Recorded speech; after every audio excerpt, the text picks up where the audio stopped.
Absolutely shameful. Boris Johnson, what's he doing? He's doing nothing. Buhari is dead.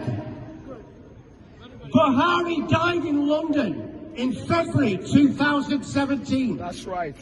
He died in London in 2017. So why do you still put this charade out that Buhari's coming to London?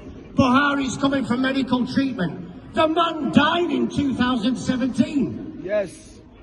And when... Welcome, we have our journalist who is going to testify what happened to the man called Buhari in 2017 is live now with us.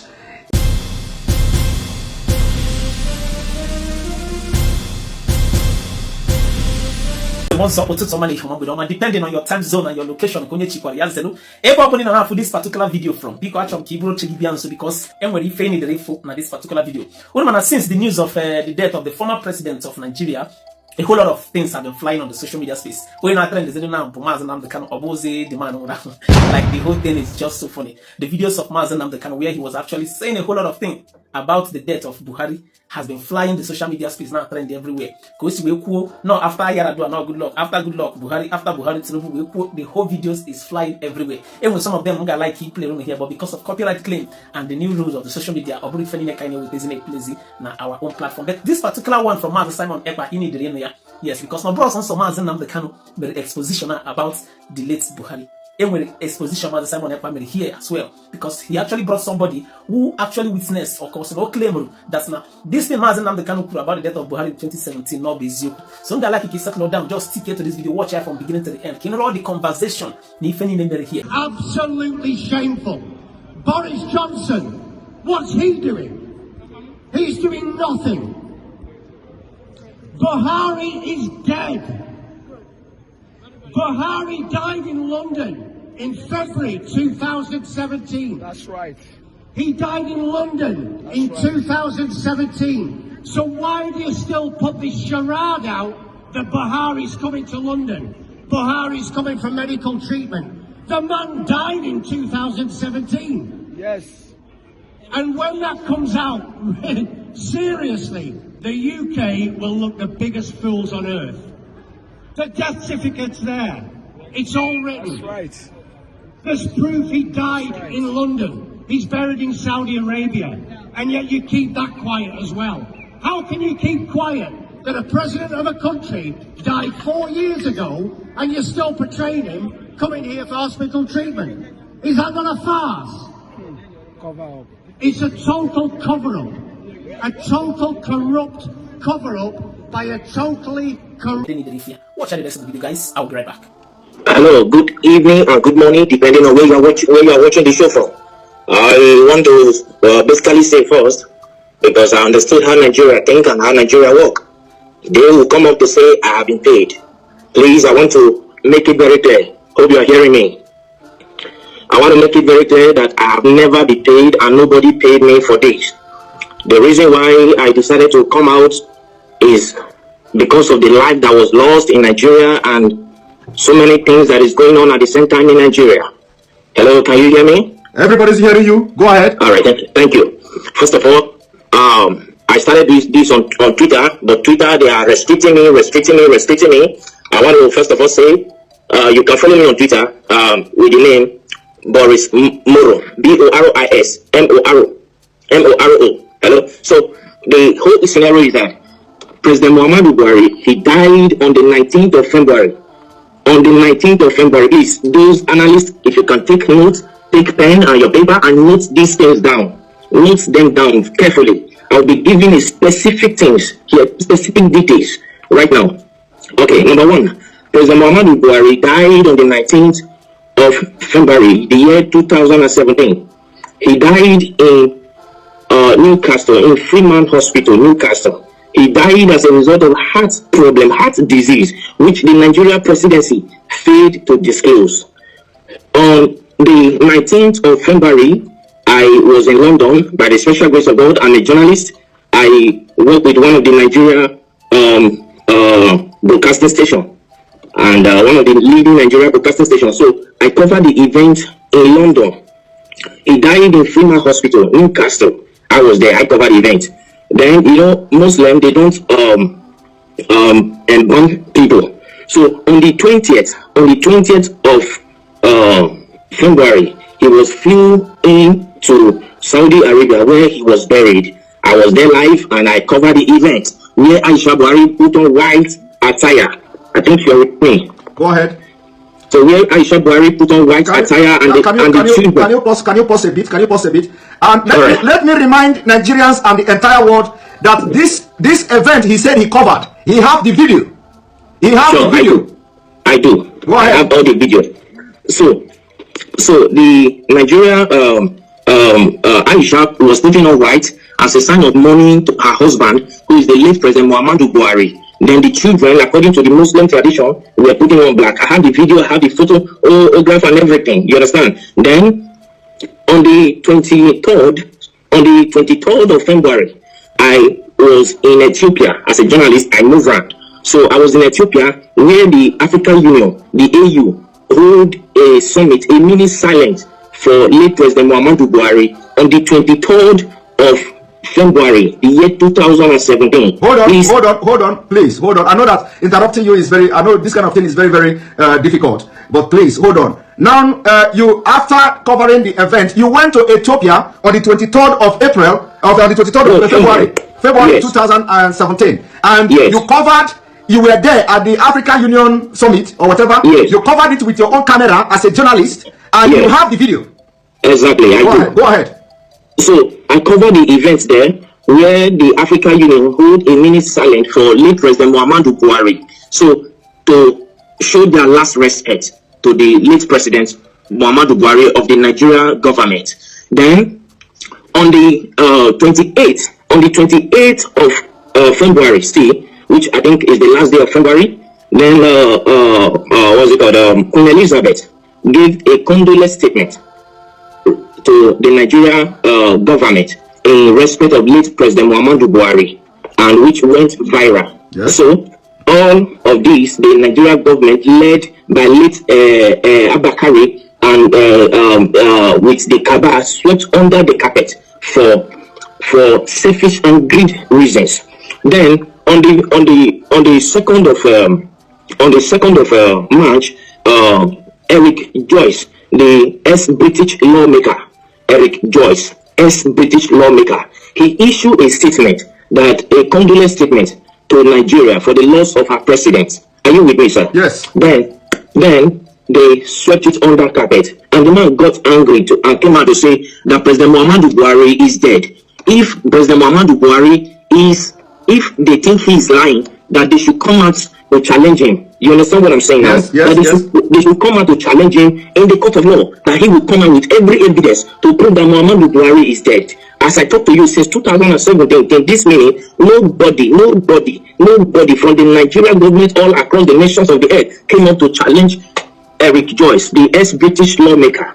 That went by. Then on April 17th, one American journalist by name Mark Smith, he came up to say that the corruption going on in Nigeria is unbearable, that he can only imagine how the Nigerians are surviving in that country, that there is corruption everywhere. You understand? So we just talked over all this. But what actually prompted me to come on to this tonight is, one, the Nigerian youths have been suffering 60 years of independence, 60 years of suffering and smiling, and yet the government is taking them for granted. Now the Nigerian youths, they came up to say, no, enough is enough. We don't need this anymore. Let's put an end to this. All what they could do was to send the military to fire them. If they think maybe I am lying, let Aisha Buhari, the wife of the late President Buhari, come up to tell me that the imposter parading himself as the Buhari is her husband. If I am lying, okay,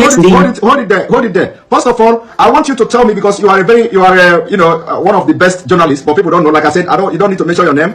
You don't also need to mention the Nigeria TV station where you work and all that. So now during the time when this man died, I want you to tell me, what did you do? Like, did you contact anybody in Nigeria, like any prominent politicians, and who is the person, and what did you discuss? And can you tell us why, what happened that the Nigerian media didn't carry out the news, including? Fortunately, that Abakari is dead. Abakari did not die of COVID-19. Coronavirus did not kill him. They masterminded his death. That is number one. I have proof for everything I'm saying, because I am a media personnel, and for me to say whatever thing, I know I can prove it anywhere on the earth. You understand what I'm saying? First and foremost, when after that we came to Nigeria and we tried to publish the news. Let me say categorically, I don't want to mention the name of the broadcasting system I work with.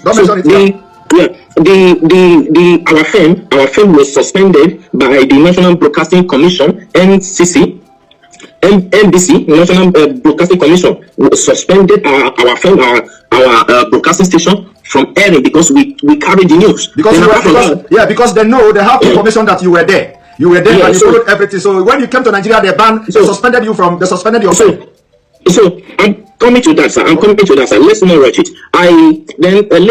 Abakari called me to Asarok. You understand what I'm saying? Yes. So I flew into Abuja to go and see him, and he told me that if I can keep quiet, that my safety to be alive will be guaranteed, and for my generation to come on, we suffer again as a result of the bribe he was offering me. You understand what I'm saying? Yes. So I told him accepting bribe is not the problem, but my conscience will judge me till I die. Yes. So I cannot do that. And to God who made me, I'm saying this categorically, and God Almighty is my witness. I did not take a dime from him. So I left. Then I called Bola Tinubu Asiwaju, the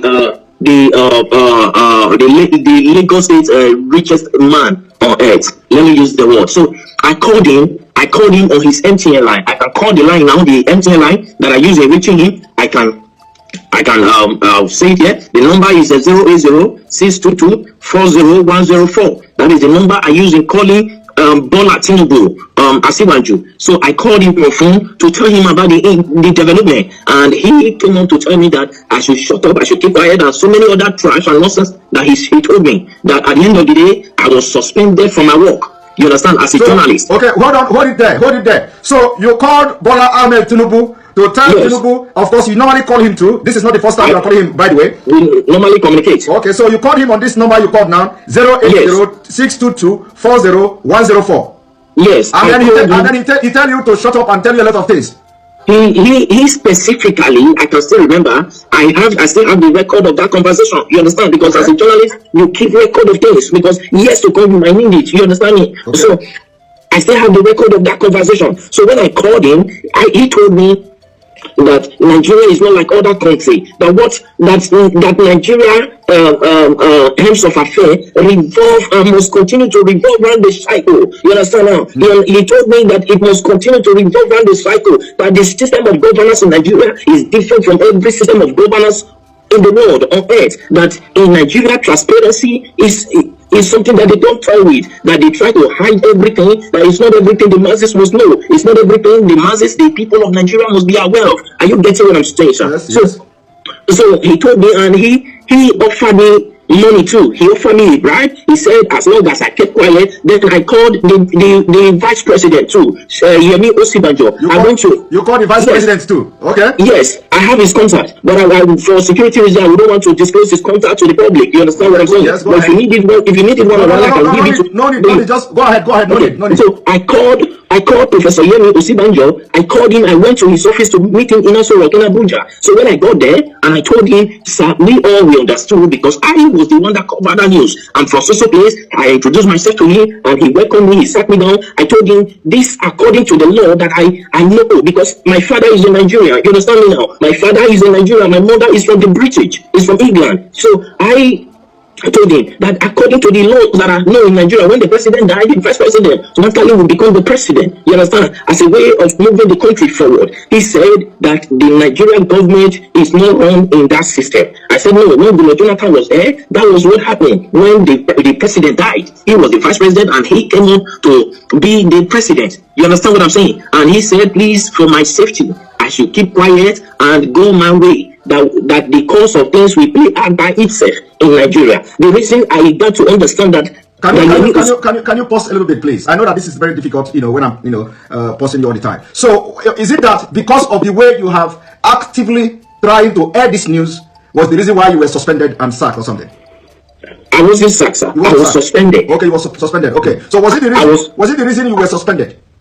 Yes. Okay. All right. Because I told them that I will publish it. Then, as at that time, I was receiving so many threats. Like seriously, people started threatening my life, threatening me here and there. Then I called what's it called?